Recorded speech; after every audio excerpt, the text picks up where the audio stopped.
រន្ធត់ចិត្តណាស់ថ្ងៃបន់ចូលឆ្នាំប្តីបានតាមតាន់ប្រពន្ធលួចលាក់ជាមួយប្រស្នាយក្រោយផ្ទះផ្ទុះនៅភ្លើងប្រច័ណ្ឌឈានដល់សោតកម្មតើលោកអ្នកនឹងធ្វើបែបណាប្រសិនបើភ្ញាក់ពីដំណេកទាំងកណ្ដាលយប់ស្ងាត់ជ្រាបស្រាប់តែប្រទះឃើញមនុស្សដែលជាទីស្រឡាញ់របស់ខ្លួនកំពុងតែលួចលាក់ក្បត់ចិត្តណែបណិតនៅជាមួយជនទី3នៅក្បែរផ្ទះខ្លួនឯងភ្លើងប្រច័ណ្ឌដែលបានលាក់ទុកមកជាយូរបានផ្ទុះឡើងយ៉ាងសន្ធោសន្ធៅនៅក្នុងថ្ងៃចូលឆ្នាំខ្មែរបែកធ្លាយជាសោតកម្មផ្ដាច់សង្ខារយ៉ាងរន្ធត់ដែលបានធ្វើឲ្យកក្រើកអ្នកភូមិទាំងកណ្ដាលអាត្រៀតរឿងរ៉ាវលម្អិតនៃស្នេហាត្រីកោណដែលបញ្ចប់ដោយឈាមស្រស់នេះមាននៅទីនេះសូមស្វាគមន៍ប្រិយមិត្តទស្សនិកជនទាំងអស់គ្នាវិលមកកាន់ Channel ព័ត៌មានសុធាញូថ្ងៃនេះយើងខ្ញុំមានព័ត៌មានដ៏ក្តៅកគុកនិងគួរឲ្យសង្វេគមួយដែលបានកើតឡើង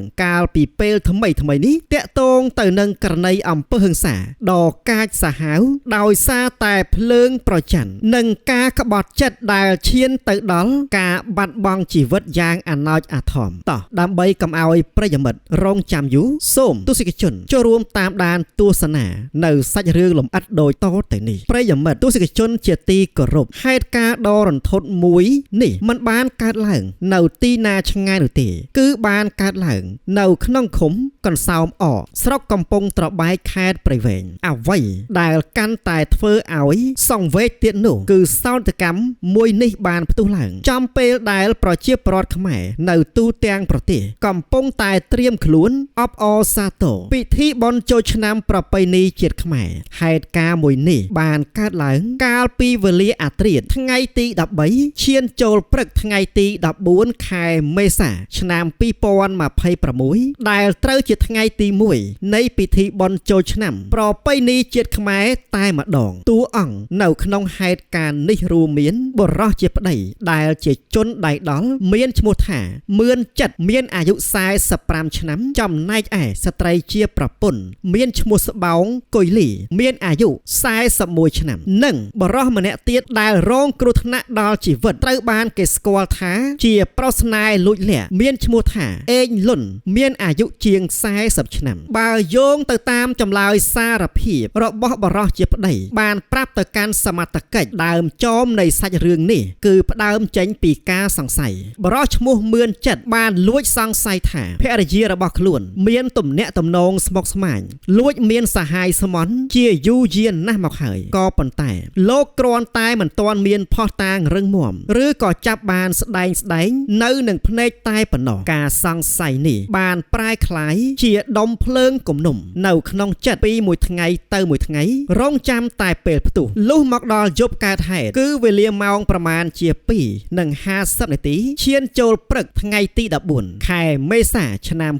2026នេះបរិសុទ្ធជាប្តីបានភ្ញាក់ពីដំណេកក្នុងគោលបំណងទៅបត់ជើងតូចក៏ប៉ុន្តែពេលនោះរកមើលប្រពន្ធស្រាប់តែមិនឃើញរូបនាងនៅក្នុងបន្ទប់ក៏កើតក្តីសង្ស័យបានរុញច្រានឲ្យបរិសុទ្ធជាប្តីចេញដើរស្វែងរកប្រពន្ធនៅខាងក្រៅផ្ទះទាំងកណ្ដាលយប់ស្ងប់ស្ងាត់ភាពងងឹតនៃពេលរាត្រីมันអាចបិទបាំងទិដ្ឋភាពដ៏ឈឺចាប់នេះបានឡើយដើរទៅដល់ខាងក្រោយផ្ទះក្បែរគុម្ពឫស្សីបរិសុទ្ធជាប្តីបានប្រទះឃើញទិដ្ឋភាពដែលខ្លួនមិនចង់ឃើញជាទីបំផុតនៅក្នុងជីវិតនោះគឺភរិយារបស់ខ្លួនកំពុងតែណែបណិតលួចលាក់យ៉ាងស្អិតរមួតជាមួយនឹងបរិសុទ្ធម្នាក់ផ្សេងទៀតដោយបានឃើញអំពីភាពក្បត់ជាក់ស្ដែងនៅនឹងភ្នែកបែបនេះភ្លើងកំហឹងនិងសេចក្តីប្រច័ណ្ឌដែលបានលាក់ទុកមកជាយូរក៏បានឆាបឆេះឡើងខ្លាំងក្លារហូតធ្វើឲ្យបរិសុទ្ធឈ្មោះមឿនចិត្តបាត់បង់ភាពម្ចាស់ការលើខ្លួនឯងទាំងស្រុងនៅក្នុងស្ថានភាពគ្រប់គ្រងលែងបានជនដៃដល់ក៏បានទាញយកកូនកំបិតស្ទុះទៅវាយប្រហារ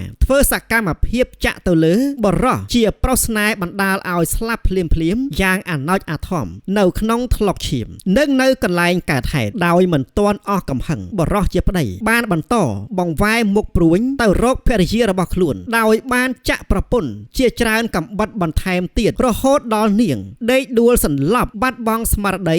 នៅលើដីដោយគិតស្មានថាទាំងប្រុសសាហាយនិងប្រពន្ធរបស់ខ្លួនបានស្លាប់បាត់បង់ជីវិតអស់ទៅហើយនោះទើបបរោះជាប្តីបញ្ឈប់សកម្មភាពរួចក៏បានស្រែកប្រាប់បងប្អូនសាច់ញាតិឲ្យបានដឹងធ្វើឲ្យមានការភ្ញាក់ផ្អើលឆោឡោពេញភូមិទាំងកណ្ដាលអាត្រៀតតែម្ដងក្រោយទទួលបានដំណឹងភ្លាមកម្លាំងសមត្ថកិច្ចបានចុះទៅដល់ទីតាំងកើតហេតុយ៉ាងទាន់ពេលវេលានិងបានធ្វើការឃាត់ខ្លួនបរោះជាប្តីភ្លាមដើម្បីបញ្ជូនទៅកាន់អធិការដ្ឋាននគរបាលស្រុកកំពង់ត្របែកបន្តនីតិវិធីច្បាប់ចំណែកឯស្ត្រីជាប្រពន្ធដែលរងរបួសយ៉ាងធ្ងន់ធ្ងរត្រូវបានក្រុមគ្រួសារនិងសមត្ថកិច្ចបញ្ជូនទៅសង្គ្រោះបន្ទាន់នៅឯមន្ទីរពេទ្យខេត្តស្វាយរៀងដោយឡែកសាកសពរបស់បរោះដែលមានវ័យជាង40ឆ្នាំឈ្មោះអេងលុនត្រូវបានសមត្ថកិច្ចប្រគល់ជូនសាច់ញាតិដើម្បីរៀបចំពិធីបុណ្យទៅតាមប្រពៃណីតើប្រិយមិត្តយល់យ៉ាងណាដែរចំពោះហេតុការណ៍មួយនេះ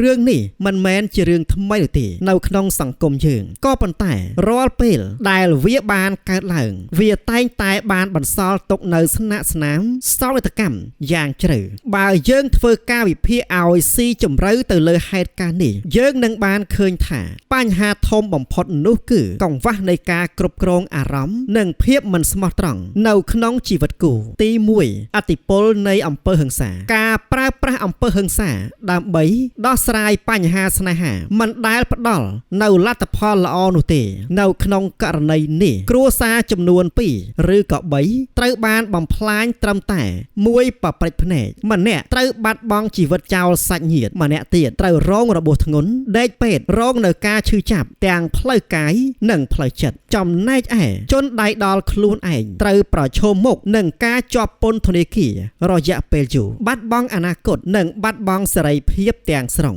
នេះគឺជាការខាតបង់មួយដ៏ធំធេងជាទីបំផុតទី2មូលហេតុស៊ីជម្រៅនៃការក្បត់ចិត្តការរស់នៅជាប្តីប្រពន្ធតែងតែមានរឿងរកាំរកូសក៏ប៉ុន្តែប្រសិនបើភាគីណាមួយជ្រើសរើសយកផ្លូវក្បត់លួចលាក់មានអ្នកថ្មីដោយមិនព្រមដោះស្រាយឬក៏ផ្ដាច់ចំណងជាមុននោះវាប្រៀបបានទៅនឹងការដាំគ្រាប់បែកពេលវេលានៅក្នុងផ្ទះអញ្ចឹងក្តីសង្ស័យដែលបានកកកុញជាយូរថ្ងៃដោយគ្មានការសន្ទនាដោយបើកចំហរមែងតែប្រែคล้ายទៅជាគំនុំនៅពេលដែលការពិតត្រូវបានលាតត្រដាងនៅក្នុងរូបភាពដ៏គំរក់មួយរំពេចនោះខ្សែបន្ទាត់នៃភាពអត់ធ្មត់របស់មនុស្សម្នាក់នឹងត្រូវដាច់ភឹងដែលជារឿយៗតែងតែនាំទៅរកនៅអំពើឃាតកម្មបើតាមទស្សនៈរបស់ខ្ញុំព័ត៌មាននេះមិនត្រឹមតែជារឿងរ៉ាវព្រហ្មទណ្ឌមួយប៉ុណ្ណោះទេតែវាគឺជាសារព្រមានមួយយ៉ាងច្បាស់លាស់ទៅដល់គូស្វាមីភរិយាទាំងអស់កំហឹងទល់កំហុសគឺជាពាក្យចាស់ដែលលោកតែងតែពោលពិតជានិច្ចបើទោះបីជាការឈឺចាប់ដែលកើតចេញពីការក្បត់ចិត្តមានទំហំធំធេងកម្រិតណាក៏ដោយក៏ការកាត់ក្តីដោយដៃឯងតាមរយៈការឆក់យកជីវិតអ្នកដទៃមិនមែនជាជំរើសដ៏ត្រឹមត្រូវនិងមិនអាចទទួលយកបានឡើយនៅក្នុងសង្គមនីតិរដ្ឋប្រសិនបើជីវិតគូដើរដល់ផ្លូវទាល់ឬក៏មានភាគីណាមួយលែងមានចិត្តស្មោះការជ្រើសរើសដើរចេញដោយសន្តិវិធីឬក៏ស្វែងរកដំណោះស្រាយតាមផ្លូវច្បាប់គឺជាជំរើសដ៏ល្អបំផុតការលែងលះអាចជារឿងឈឺចាប់មួយគ្រាក៏ប៉ុន្តែការប្រព្រឹត្តបទឧក្រិដ្ឋគឺជាការឈឺចាប់និងវិបដិសារីអស់មួយជីវិតម្យ៉ាងវិញទៀតជនទី3ដែលចូលខ្លួនមកបំបែកបំបាក់គ្រួសារគេក៏ត្រូវតែយល់ដឹងអំពីហានិភ័យនិងវិនាសកម្មដែលអាចកើតមានឡើងដោយសារតែទង្វើខុសសីលធម៌របស់ខ្លួនផងដែរសរុបជារួមនេះគឺជាសោកនាដកម្មដ៏គួរឲ្យសោកស្ដាយបំផុតមួយដែលបានបំផ្លាញភាពសប្បាយរីករាយនៅក្នុងថ្ងៃចូលឆ្នាំប្រពៃណីជាតិខ្មែរឲ្យคล้ายជាទុក្ខសោកសម្រាប់ក្រុមគ្រួសារដែលពាក់ ព័ន្ធទាំងអស់យើងខ្ញុំសង្ឃឹមថាហេតុការណ៍មួយនេះនឹងคล้ายទៅជាមេរៀនមួយដើម្បីឲ្យយើងគ្រប់គ្នាប្រុងប្រយ័ត្ននិងចេះទប់ស្កាត់អារម្មណ៍កំហឹងរៀងៗខ្លួនតើប្រិយមិត្តទស្សនិកជនមានមតិយោបល់យ៉ាងណាដែរចំពោះបញ្ហានៃការចេះគ្រប់គ្រងអារម្មណ៍នៅពេលដែលដឹងថាដៃគូក្បត់ចិត្តសូមចូលរួមបញ្ចេញមតិយោបល់របស់អស់លោកអ្នកនៅខាងក្រោមវីដេអូនេះទាំងអស់គ្នាជាចុងក្រោយសូមគោរពអរគុណដល់ប្រិយមិត្តទាំងអស់គ្នាដែលបានចំណាយពេលវេលាដ៏មានតម្លៃតាមដានទស្សនានៅវីដេអូនេះតាំងពីដើមរហូតដល់ចប់ប្រសិនបើលោកអ្នកពេញចិត្តនឹងការវែកញែកនៅព័ត៌មាននេះសូមកុំភ្លេចចុច like share និងចុច subscribe លើ Channel Sothia News ព្រមទាំងដាក់សញ្ញាកណ្ដឹងដើម្បីទទួលបាននៅព័ត៌មានថ្មីៗក្តៅៗនិងការវិភាគស៊ីជម្រៅជាច្រើនទៀតប្រចាំថ្ងៃសូមអរគុណនិងសូមជម្រាបលា